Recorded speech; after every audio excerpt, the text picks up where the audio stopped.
Technology. I know I was having some issues. What's up, man? Oh, look, you shaved. Yeah. I was doing some night driving for some medical supplies, and I had to wear a respirator. Uh, So all that stuff they told us in the Navy was true. yeah. That's done now though, so it's starting to grow back. It'll be nice and white soon enough. Did you get any golfing done? I did. I shot terrible today, but I did go golfing today. It was nice. I wish I could show you Uh, outside my window right now. It's snowing. I did see that it was snowing there. Yeah. Yeah. You guys are getting hammered with a big storm, right? Yes. I'm really enjoying that. What you drinking there? Just some Glenfiddich, nothing fancy. Yeah. Yeah. I've got some Paddy Irish whiskey. It's a good utility whiskey. Yeah, the Irish whiskeys are a bit thin for me. You can't really chew them. Yeah, it's more of a budgetary thing at this point. I was really getting into some of the darker bourbons, Yeah.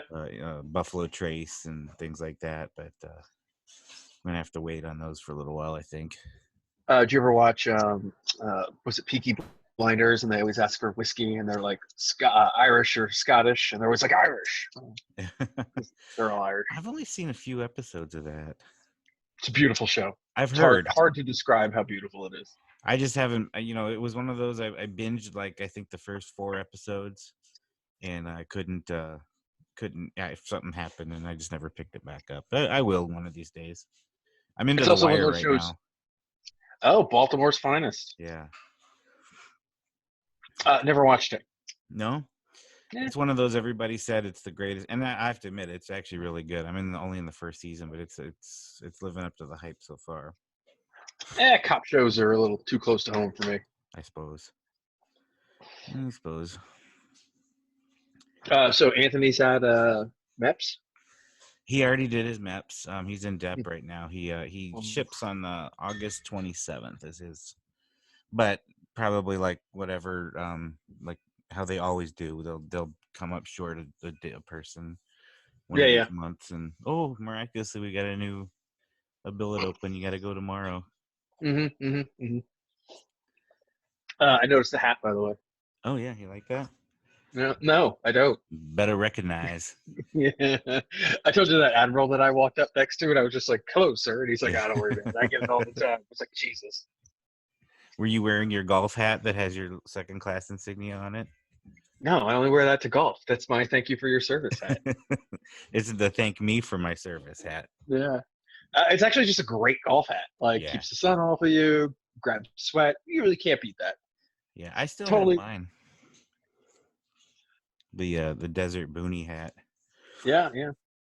Yeah, so yeah, they the detail. I told you how the detailer kind of saw Anthony coming. Yeah. Those guys. Yep. Sub ET. Ugh, that's a terrible life. Oh, I never met a sub guy that was like normal. I hope he's able to get through it. When I was at the Pentagon, I met a yeoman who was a chief yeoman because that's something that apparently chiefs need to be, yeoman. And he was a sub guy. Just always interesting. But that's what my brother did. He was a yeoman on boomers his whole career. He made chief and senior chief on one of those boats, and then his last tour was at the Pentagon. He retired. It's funny. The same time you and I went into boot camp. So 20 odd years ago. Yeah. I told you I went to El Centro for my 20th. Like a bunch of us who were all down there at the same time. Weird place down, man. I think I saw some pictures where you were there with like Jason Evans, right? Jason Brownstein and Brownstein, yeah, and a guy named Barrow.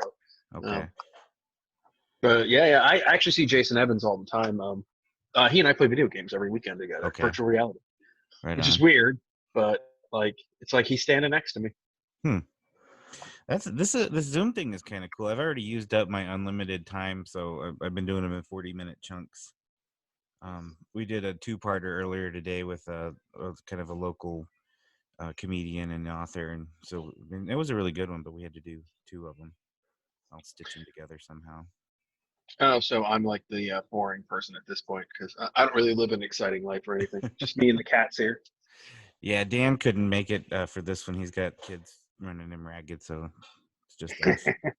Yeah, I was just talking to my sister about that because she's up in Boston, and she's like, yeah, some people in some other states are saying the schools aren't going to reopen. She's like, I can't have that. No, they're definitely closed here. Ugh, man. For the kids have been doing some online stuff at the school. It's dumb. It's almost like college, like if there's nothing to do, they just make them check in. Hi, I'm here. I'm still alive. There you go. That's worth 100 points. I haven't changed my whole lesson plan to online, and I have to say my students adapted very well. Sure.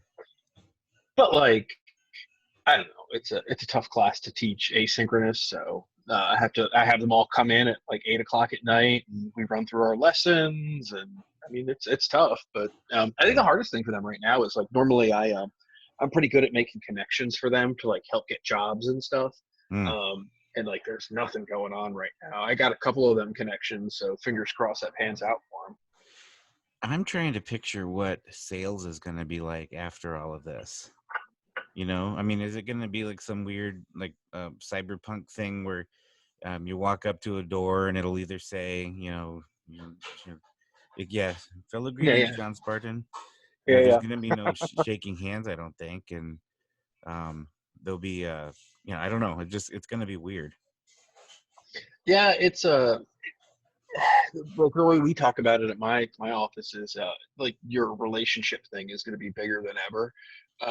Like, because I mean, I worked through 2008 when we hit that recession and how different that was, and but like people just weren't spending money then, and now we think it's going to be a little bit different where.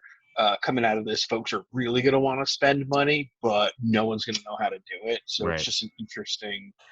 You see some other firms too, like I want to say like Fleischman or Ketchum Hillard or Fleischman Hillard or Ketchum just actually did a like post-COVID like contact us and we'll help you navigate after the fact, which I thought was actually a pretty weird way to do some of your marketing, but that's kind of what they're working towards now. But no one has any idea what to do, so.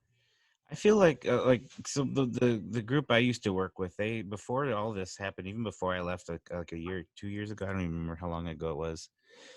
They had set up a website that was kind of like a what's happening around town type thing, Yeah. And it was set up. It was just a pure data mining, all it was, okay, these people, this is what they're searching for, this is where they are, and then we could provide a sheet to take to other advertisers and like, this is what you're looking for, why aren't you there? So, and now I noticed that now that everything's quarantined, because I know that their ad revenue's got to be the shitter. They've been pimping the hell out of that website. We're here to help. Come see what's on our website. And I know they're just raking it in. So when this is all over, they're going to be like, well, this is what everyone was looking for in the crisis and blah, blah, blah. So.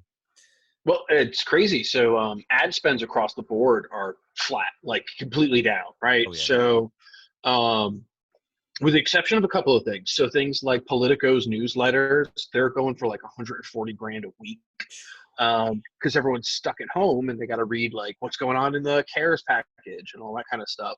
Yeah. And then Facebook advertising, Instagram, all the social platforms, they're all down. So like more people are online right now, but people are only really like connecting with one another, right? Mm-hmm. So like I'm getting online so I can talk to my mom, that kind of stuff. And no one's like interacting with ads at all. And then influencer marketing for, however anyone ever feels about that kind of thing. But influencer marketing basically has tanked, right? Oh, of course. What are you going to do? Talk about your trip to the living room? Hey. Yeah, the bathroom was lovely today. Yeah. I've noticed on the local level, the advertising, they've almost have zero. Is that your everything's fine dog? It is. Yeah. It joins me on a lot of meetings. Yeah.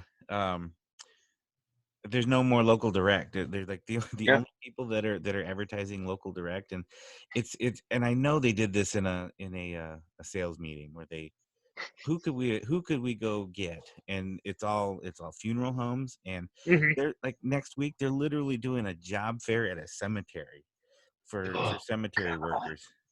I was like, man, whoever that salesperson was, I mean, you got to give it to him, but let's found an opportunity. Let's get our finger on the pulse here, little folks. Yeah, I mean, it's strange too. So like from like you know, I do advertising and PR. Yeah.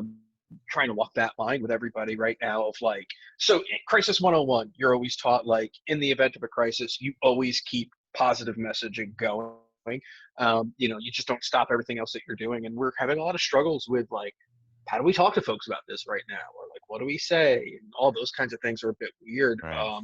And then on the advertising spot, like we're all getting hit with this crap of like, stuck at home, learn how to cook. And you're like, oh, really? Like, that's really where you want to hit me right now?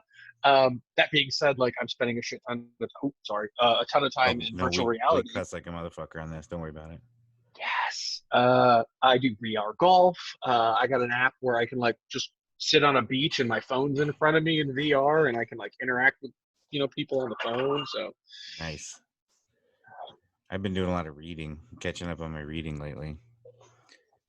Doing some writing, that type of stuff. It's been a lot of, it's, you know, it is what it is. Well, I'm on a diet too. I'm down 16 pounds. So. Are you really? I've been packing it on like crazy. And this has been the worst because I was doing really good. And now I'm just, look at this. See that? Getting the chin, the two chins. Yeah. That's why I need the beard back. It'll be all right. Yeah, well, I'm roughly about 600 calories a day. It's kind of what I'm playing at. So. And most of those are in that glass in front of you right now. Pretty much. Yeah. No, that's a good way to do it. Last summer I dropped about 40, and then I put about half of it back on, and now I'm struggling again. But you know, and it was just diet. I didn't do anything else different. It was just dropped down to, you know, keeping track, and it was probably between 600 and 1,000 calories a day. Never more than 1,000. Abs are made in the kitchen. Are made in the kitchen. I just bought a VR app called Box VR. I've tried to do it twice, and it's like a virtual reality boxing training app. I've heard about that. 8 minutes into it, and I'm like, oh, I'm done. Oh god, I'm gonna have a heart attack. I was trying to golf today. My triceps are all sore. Oh yeah. I've got the boxing, the punching bag set up in the basement, and I'm good for about 2 rounds right now. That's about it.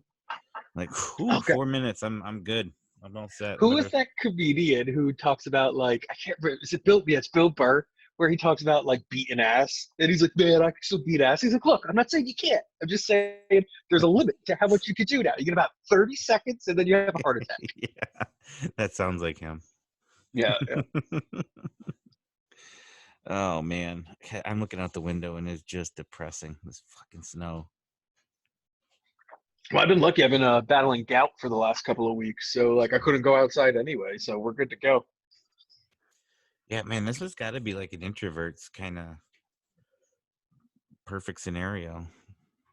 Yeah, I feel guilty. Like everyone's always like, "Oh, it's so hard struggling at home," and I'm like, "I can do this indefinitely." I also always throw in the whole like, everyone's like, "Well, how do you just deal with the same routine every day?" I'm like, I did 8 months on a boat. Like, trust me, I'm good. Like, this is wide variety compared to what I had to on the Kennedy. Yeah. I get to wear different clothes every day. It's like, you know, it's like I'm not waiting in line for the shitter. Like, you know, oh, like there's 6 guys in front of me. Well, that's gonna be about an hour. Let's see how this works out. Were you on the deployment where they didn't have any plumbing, where they had like all the shitters on the hangar deck? No, that was the like what's the like 2-month one you do before you go out? Workout. Yeah, it was during the workup. Yeah, so remember I had orders to your squadron. Yeah. And then they're like, haha, no, you're going to the Kennedy. So I missed all the workups, and I deployed. I think I got assigned to the 142, and I deployed with them like 4 days after I officially got assigned with them. That was, so I didn't do any 142. Oh, so I was 140. That's right. Yeah. 140. Yeah, the Patriots. Screaming Eagles. Yeah, so like we did drag a screw. I remember That's going right. across. Yeah, we had 4 screws on that carrier. One of them was sheared, so it wouldn't spin. So we cavitated across the Atlantic, and then when we got to, I want to say like Dubai or something, they just cut it off. You just left it there at the bottom of the harbor. And I was like, Is there for great, an great. archaeologist Yeah, yeah. to I don't know how ancient people made this big thing. Can you believe they use metal screws to drive these things? Yeah, thank God we have these hypersonic ship blah blahs now. Yeah, right. Either that or it'll be guys with rocks because Mm. pretty soon. But no, I sat down with Anthony when he was talking about going into the Navy, and I basically gave him the rundown. And I'm sure it's a little different, probably a lot different than when you and I went through. For anybody who's listening to this or watching this, I'm gonna put this on YouTube. Um, LaFauce here is he and I reported to boot camp the same day. And we were in the same division, and our paths kind of were parallel through most of our careers, or or your time, or our time in while Yeah, you yeah. were in. So the story I always like to tell is I remember standing in line, and you and I were like across from each other with bins, and they threw our boots into the bin, and LaFauce goes, "Well, that's why everybody's here." And I just thought that was so funny. And then, of course, like 15 dudes just came down on top of us and started screaming, Mm-hmm. "What's so funny, recruit?" I thought Well, it was pretty damn do, funny. you, do you remember when I got in trouble at the galley for, I can't remember who I asked. It was like, because we are watching one of those like propaganda videos that the Navy makes. Yeah. You watch when you're eating at the galley in boot camp, and they're talking about a sailor who fell over off of the boat and he lived for like 10 hours because like he remembered his training. I can't remember who was behind me. I just leaned over and I was like, well, why don't they just make their boots float? It was And me. It then was one of the, me you asked. yeah, I Why got don't it. they make styrofoam boots? And I go, well, because they would float feet first. And then you go, oh, good point. And that's when they noticed you talking and then came down. And you even got like a demerit shit for that, didn't you? I did get a demerit shit for And that. it was an Yeah. ATC that did it. Yeah, of course it was. It was an ATC that did it. And I remember looking at it because you were very proud of it. I'm like, hey, that's the rate we've got. Unknowing what that even meant at that moment. Yeah, no. Yeah. So yeah, but I got went through it with Anthony on what to expect, and the whole you're not gonna sleep for the first 3 days you're there pretty much, and just do what they tell you, stand where they tell you to stand. It's not that hard. To me, that was the best part of everything. You didn't have to think. Well, I remember you were the education LPO, and you were once asked by our RDCs on why people kept failing, and your answer was, "Well, you could lead a horse to water." He thought that was Whaley. I told Whaley. Yeah, Whaley. Did he Yeah. not slap you after you said No, that? he kind of chuckled. I remember he was like, "Well, good point." Oh, that guy. I still have nightmares about that guy. How you think about those guys? They were probably in their mid 30s at the time, somewhere in He there. looked ragged. Yeah, Ragged. they got to be mid 50s, almost 60. All three of them by now. Definitely Yeah, retired. probably divorced several times. Yeah, except for Chief Brereton, he probably looks exactly the same. Yeah, yep. Still boxing. Yeah, live that Yeah, night. that man. That guy was scared. Yeah. Mm. No, it was a good time though. I mean, I didn't mind boot camp. Boot camp was nothing. Like it Yeah. literally, I went one day and then it was over the next. It was the other like 3.5 years that followed that. That was a bit weird.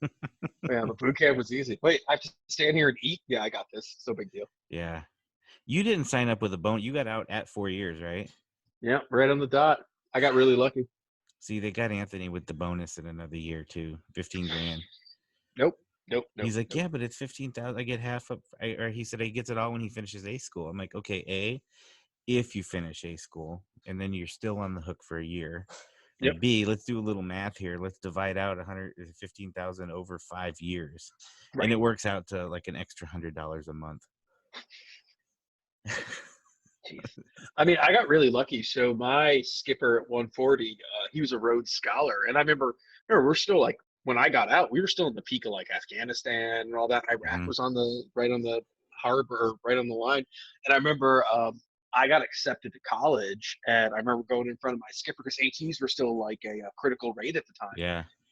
So I remember going to my skipper and be like, "Sir, like I got accepted to like a really good college." And he's like, "So you're gonna get out and go to college, right?" I was like, "Yeah." I'm like, "But I need you to sign a waiver so I can get out of the Navy." And he's like, "Okay." He's like, "I got to talk to you about this." He goes, "If you want to get back, the Navy's still gonna be here, right?" And I was like, "Yes, sir. I understand completely what you're saying." And then I remember my lieutenant was just like, I remember sitting on the ship, and he's like, "Yeah, so I'm supposed to convince you to stay in the Navy." He goes, "You're good, right?" I'm like, "Yeah, LT, we're good." He's like, "All right, we're done." That was the full conversation I had with my division officer. What were they calling it? Stop loss. It was stop Stop loss loss, that they yeah, were yep. putting those in. I had Yeah, just I went got ahead real and scared. re-enlisted, so it was no big deal. I should have gotten Yeah, out when I was done. I got out.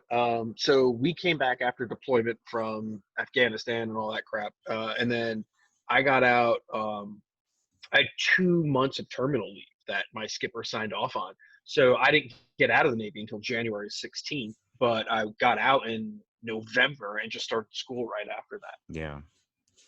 Didn't he drive straight through from Whidbey to New York or some shit? Well, originally I did 52 hours from where my parents lived to Whidbey Island because Yeah. I was going to miss muster because my friends were always just like, yeah, we'll stay one more night, have another party. And I just woke up and I'm like, guys, I have to leave. And I drove across the country in 52 hours. Driving back, it took me 4 days to drive back because I was stopping a lot and taking pictures and stuff. Of the glorious Midwest. Oh, I know. What time of year was that you left? November. So it So I got wasn't too home bad. the passes were closed. I remember that. Which always boggles my mind as an East Coaster, like pulling up to like gates on a highway, and they're like, "Well, the highway's closed," and you're like, "What do you mean the highway's closed? Like, how do you close a highway?" They're like, "Yeah, you can't drive through this. There's 40 feet of snow like a mile that way. You ain't going nowhere." You're like, "It's 60 and sunny here." They're like, "Yeah, go up 1,000 feet, see what happens." I kind of miss Whidbey from time to time. I'd like to go back sometime. I've been back to Whidbey 3 or 4 times since I've been out of the Navy because I do a lot of work in Washington State and Oregon, and so whenever I'm out there, I just kind of drive up and see some of my friends who still work on the base. And 20-year-old Anthony did not appreciate Whidbey Island, but 41-year-old Anthony is like, "This place is beautiful. I should buy a home here. This is lovely." I would really love to go back and have that video of when we took you hiking with Rebecca Nermi. He showed up with a pack of Lucky Strikes, a trench coat, and a fedora to go. Not even Lucky's. Was it Lucky's, or were you smoking the American Eagles or whatever at the time? No, I was smoking Lucky's. Yeah, I never smoked those American Eagles. They weren't my style. So yeah, that was something. I gotta stop. Oh man. I don't smoke anymore though, so that's good. Yeah, it's been years since I've smoked too. I'm glad. I miss it every single day. I'm gonna tell you that's a true statement. I mean, I'm glad I don't, but I think if I figured out that this was the end, I'd probably go buy a pack of cigarettes. Well, if this is the end, I'm taking my SK and I'm going over to Costco right now and loading up on all the cigarettes. It's an easy walk for me. No, like I said, I don't want to be the guy defending the gates. I just kind of want it to happen.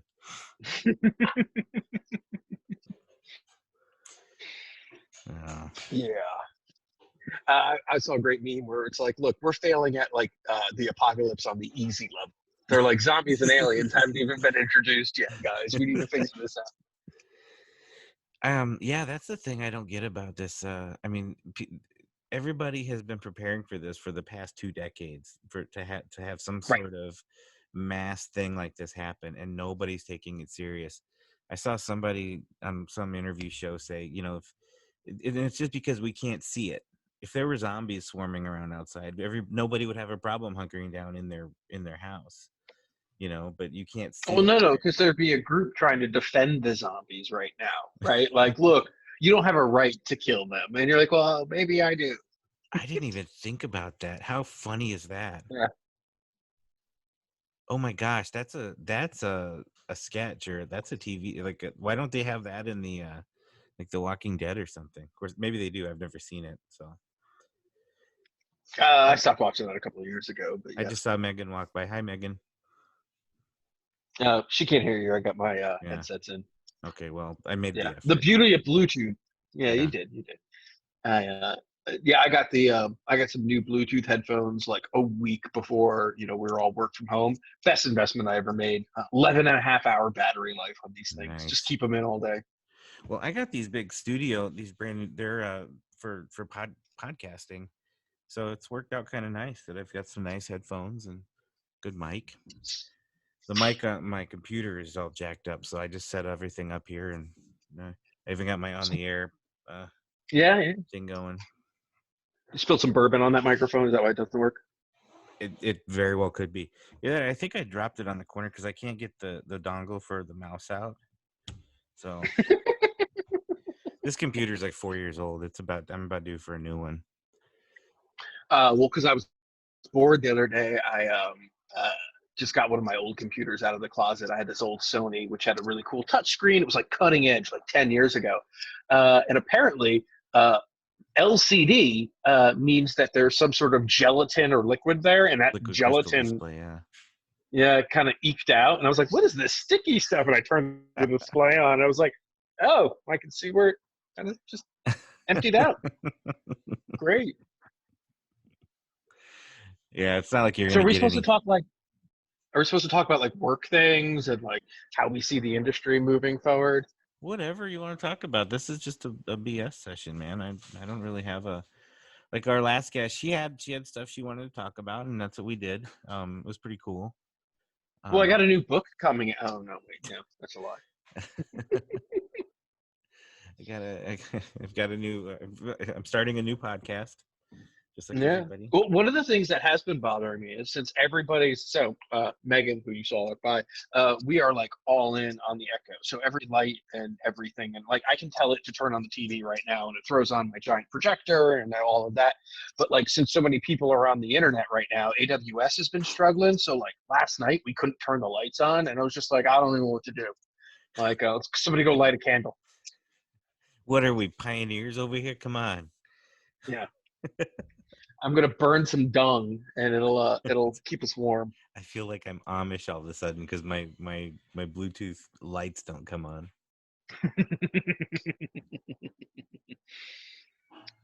But I do have an 11-foot screen at home, and it has made things much better for me. Yeah, I suppose. I was just watching Alexander on Plex. I haven't seen that movie in forever. I had a good solid 4 hours I needed to kill, so I figured I better put in a nice long movie. Have you started watching the YouTube series called History Buffs? No. It's pretty cool. The guy's a historian, and he just talks about like historical films, and like how accurate they are, how inaccurate they are, and let's just be honest, the Mel Gibson ones don't do very well, but it's pretty good. He did one on Alexander, which is like 90% good. Like basically, yeah. But he gave a really bad review to Kingdom of Heaven, which I love the director's cut of that film. Just saying. I'll need to watch that. I've never seen that, I don't think.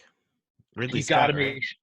It is Ridley Scott. Yeah, you just got to make sure it's the director's cut, because the 3-hour theatrical version leaves much to the imagination, whereas the like 4.5 director's cut, you're like, oh, I get that obscure reference you just made.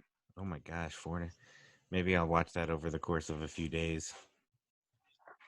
If I can fit it in between the Lego show and the Masked Singer. I don't know what either of those things are.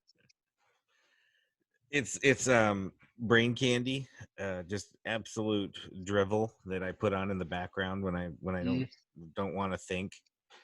The Masked Singer, they have like stars and stars sometimes, there's in quotation marks sometimes, and they wear these big costumes and they sing, and everybody tries to guess who they are, and then it's elimination, of course, and then every week someone goes home. Your girl Sarah Palin was one a couple weeks ago. She dressed as a bear, a teddy bear, and she sang "Baby Got Back." So that was hilarious. She lost. Hey, like, can we just talk about like how we wish we lived in a period where like those were the worst Republicans we've ever met? Like, did you see Vice? And like, I remember watching Vice, and I was just like, well, you know what? Like, you might not agree with what they were doing, but like, got shit done. At least that's something. Like, I haven't seen actual political movement in like 16 fucking years. Yeah, I'm just over it. It's like, I would gladly go back in time and uh, vote for John McCain again. The first time around, I voted John McCain. Oh, he's a good person. Yeah, he was. I didn't have any problem with him at all. Yeah. Second time around, I just didn't. I wasn't picking up what Mitt Romney was laying down. And then, my goodness, Yeah. where we where we are now. I mean, we got Biden on one side, Trump on the other. I mean, that's a win-win situation. How can the American people fail? And I don't want to come off as ageist or anything like that, but really, our choices are two 80-year-old men, essentially 80-year-old men. I mean, well, they'll both pick female vice presidents. Like, they will play the numbers. Both of them will have female vice presidents coming out of theirs. Oh, I'm going Nikki Haley. Oh, 100%. Yeah. So the Dems get to do their air quote convention before Trump. So Jessica Abrams maybe, or somebody that gets Biden a couple of votes here or there, and then Trump will be able to come back and sort of counter that and say, like, I have also picked a woman. Yeah. I think the likelihood of Pence being the VP again is super low. Yeah, I was kind of wondering that myself. Just even if he just decides to punch out, like, you know what, I'm not taking it, because he's getting thrown under the bus for this COVID thing, 100%. Well, it's a horse trading thing, right? So like President Trump doesn't need Indiana. Like, he's got Indiana. That will go Republican, right? So having Pence on the ticket doesn't get him anything anymore. He needs to find somebody who tries to pull a couple of votes from the coasts in some way, which is why I lean towards Nikki Haley.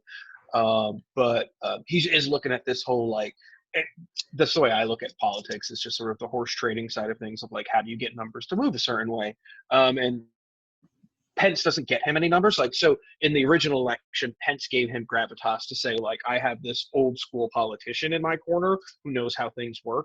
He doesn't need that anymore. Plus Pence was real big with the evangelicals, and it doesn't seem to matter what he does anymore. Evangelicals are voting for him regardless. So right. So Pence doesn't get him any votes. No. So that's why it's a good chance that he'll go away. I'm so cynical right now. I'm thinking Biden's gonna pick Kamala Harris and just really just torpedo this thing from the bottom up.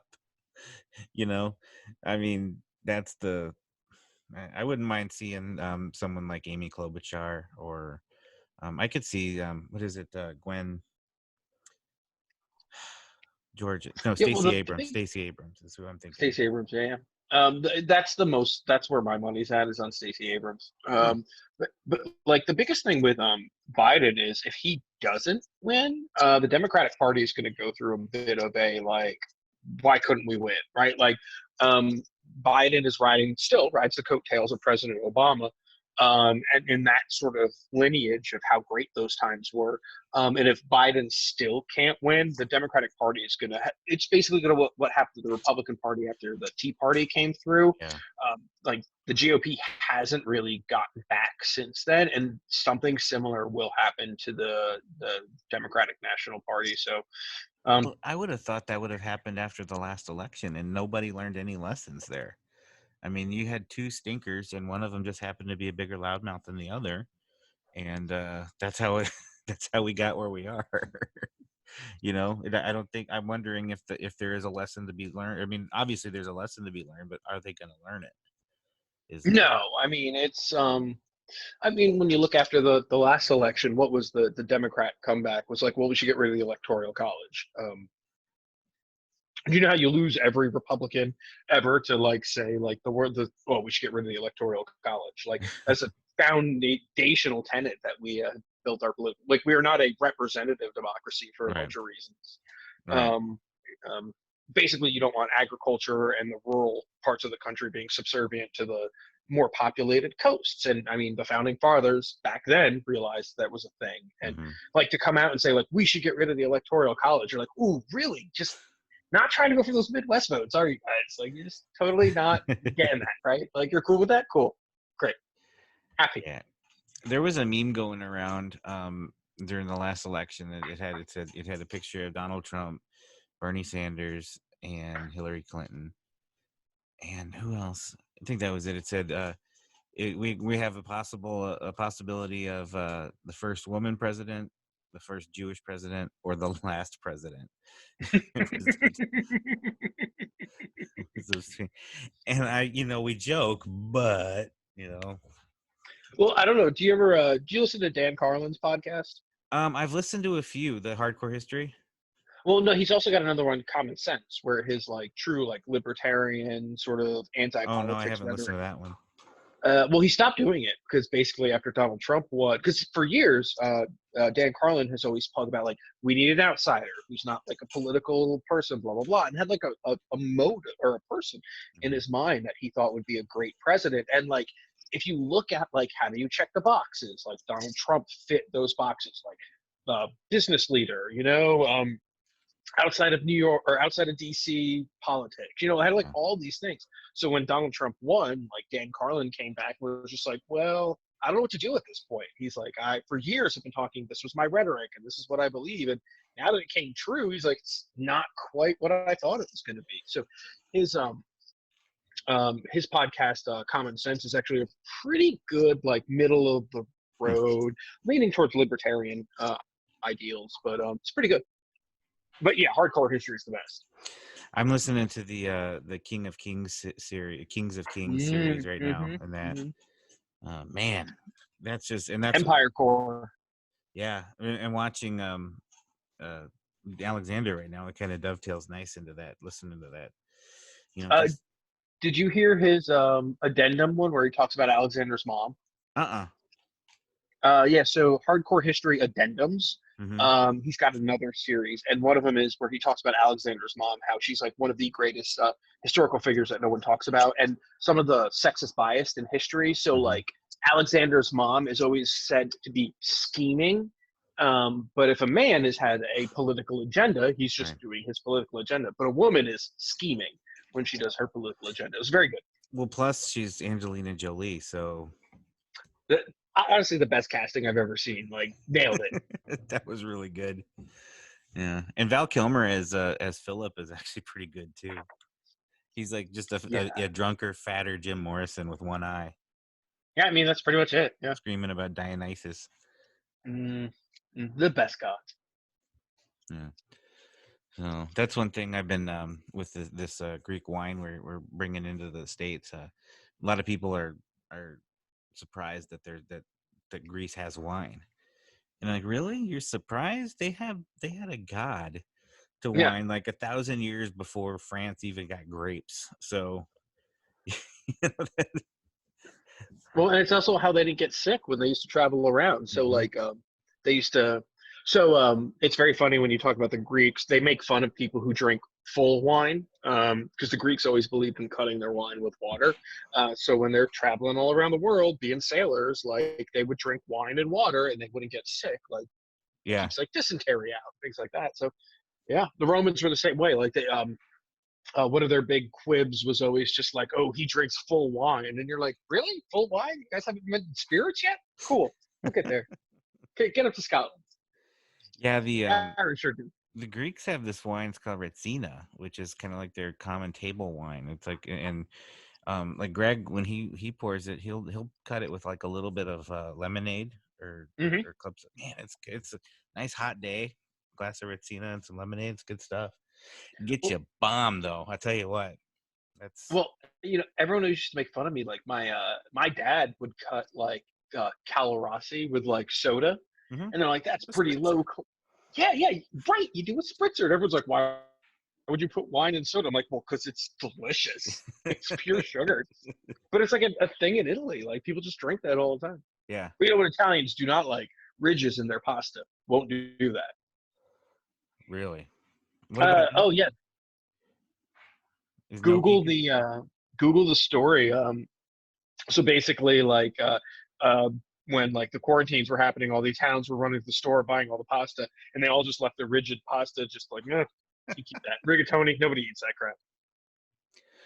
Do they consider gnocchi pasta?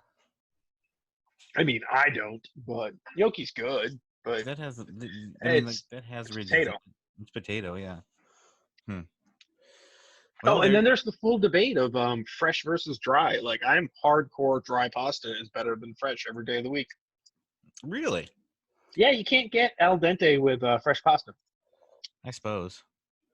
I don't really have a dog in the hunt. I mean, I'll just as soon eat it one way or the other. To be honest, it's it's a sauce delivery system as far as I'm concerned, which Mm, I believe is backwards thinking to what the Italians believe. correct. Yeah, yeah. Actually, so Megan and I were.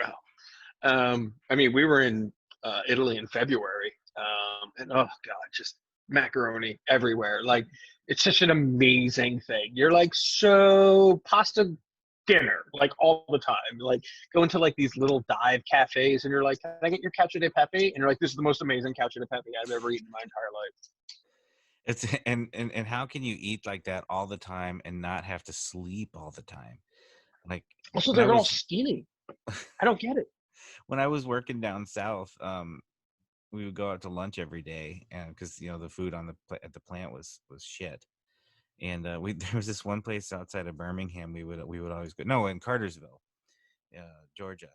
A nice little restaurant. It was called like Utter Delights or something like back in Cal or whatever. And they would have a full like Southern meal for every lunch. It was one of these places where you come in and you just order what they have. Yeah, Today yeah. we've got meatloaf, gravy, and potatoes, and then like 4 gallons of sweet tea per person because they got the cups that are this huge and Mm-hmm. they're pouring sugar water basically. And the food was so good. Fried pork chops, fried chicken, and all the greens and the potatoes. It was so good. But then I'd get back to work, and just the last half of the day just drug, and it dawned on me like a few days in, like Jesus, because I just probably ate 4,500 calories, and 9 gallons of sugar water, and my body is just shutting down for the afternoon. We nothing got done in the afternoons at those power plants. And this is the real reason the North won. That and anytime the temperature dipped below 60, the world stopped down there. So Northerners are like, well, I'll live on this like biscuit and coffee. I'm doing well. Southerners are like, well, I'm going to fry this pork back, and I'll go fight a battle in 2 hours and see what happens. don't forget to make some gravy out of it too. I'm so happy I didn't grow up in a culture that had sausage gravy. Like, just wasn't a thing where I grew up. Like, people did not eat biscuits and gravy.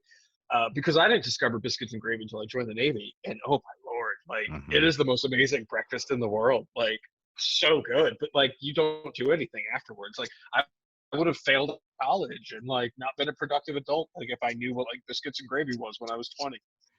Oh, biscuits are such a thing in the culture down there. Like that's shorthand for breakfast. Like I'm gonna go grab a biscuit, then head to work. That means I'm just going to get Mm-hmm. breakfast.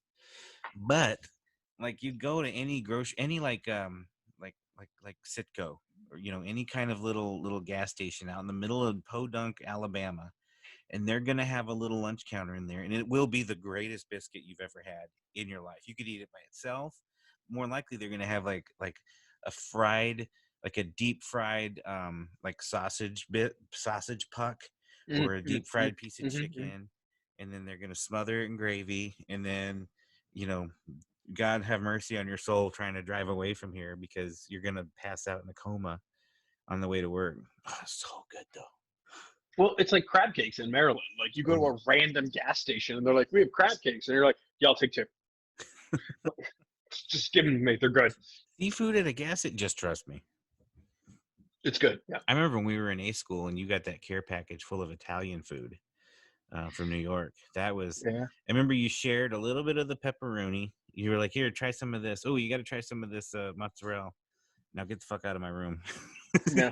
Well, was that roughly the time when I was cleaning my room with bleach and ammonia at the same time, and you found me passed out on the floor? Yeah. Yeah. Just before you caused the senior chief to bust his head open when he with what did you the mop and glow? Mop and glow. Mop and glow. That shit was amazing. It was mop and glow and then pledge. You did your floors with pledge. They shine like crazy. I remember at muster, they're like, anybody who's shining their floor with pledge, please stop. The senior chief almost broke his neck. Like glass. It was beautiful. Hush, hush, shut it. Little rat. Man. Well, shoot, I think we're getting, because I only get 40 minutes here. I don't think we need to do a two-parter. What about you? No, I think we're good, man. All right. I'm gonna try to get this up. If you ever want to actually like talk shop or anything, I'm happy to do that too. But we should do that sometime. This I just kind of wanted to catch up. I'm just starving for content on the site right now, so I've got about 4 I need to upload, and then maybe sometime down the road we could talk actual PR or whatever. I got there's a local guy who started a new app called Sabadash. It's kind of a new marketing thing that he's got up and down where that kind of shifts how we do local marketing, which is kind of cool versus just throwing something in the air hoping it sticks, even with a strategy with things like radio or whatever. This is a local businesses are doing offers on it, and then they it's up to the consumer to utilize it. He does a lot better job of describing it than I do, but it's I think it's pretty cool, and I think it's going to jump off for him really well. But I'm really curious how it's going to affect local advertising, especially considering that he can do it independently right now without having to worry about things like shareholders and big company and stuff. And so that would be interesting to get a different take on. So. Yeah. Happy. Yeah. And then, big agencies aren't going to do well during a recession. They never do. So no, another good topic for us to talk about. Yeah. Yeah. That's what I kind of like about being a small business is, there's room for, to be a little more maneuverable. It's not like trying to stop a aircraft carrier. We can be a little more nimble in how we adjust to this type of thing. It's not, it's like we were talking in text the other day. It's not been pretty, but it hasn't been catastrophic yet. So hopefully we can adjust. But well, cool, man. Well, I appreciate you doing this. Yeah, it's been fun. Do you I'll mind if I tag you on Facebook when I post this? Yeah, go right ahead. You can also tag me on LinkedIn if you want to post it there too. Okay. I got like 7,400 LinkedIn connections. Okay, I'll definitely do that then. All right, man. Cool, man. Well, have a good night. We'll talk to you soon.